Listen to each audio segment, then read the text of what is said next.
For a patient that's coming to us that has needing to replace all of their teeth, or has lost all of their teeth, or is having failing dentition, there's really three options. There's a denture, which is an okay option. It's a big, large acrylic piece of material that we're familiar with.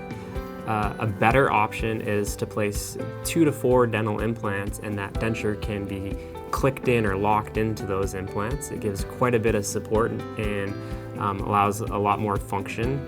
And the best option is replacing all of the teeth on 4 to 6 implants. That allows a much less bulk of the prosthesis, so there's not as much coverage in your mouth and allows for more natural function, and is much longer lasting. It doesn't need to be replaced like the other options.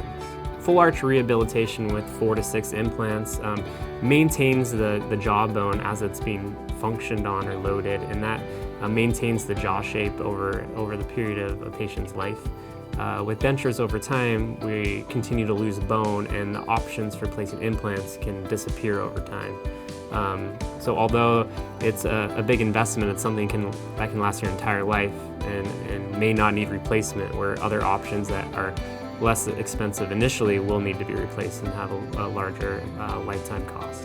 There are 2 different types of implant-supported denture or prosthesis, one that is removed every night and one that is permanent and gets serviced once per year.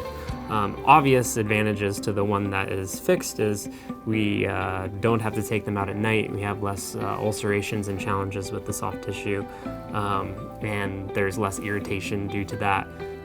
Removing a prosthesis every night can be burdensome, and there can be weakness that forms in the connections that need to be replaced over time. Another difference with a removable versus a fixed prosthesis is the amount of implants required to support them. A removable overdenture that clicks into the lower upper jaw requires 2 to 4 implants, where fixed prosthesis requires 4 to 6. There are many other advantages to having a full arch rehabilitation with implants. One is there's no coverage over the palate, which improves speech and phonation. It also improves taste, as the minor salivary glands are not covered, and also improves biting force as well. So there's a lot of different functional reasons why it's a more desirable treatment option. In general, a fixed implant-supported prosthesis is the ideal option, and we utilize a lot of different technology and collaborations in order to give the most predictable care that way.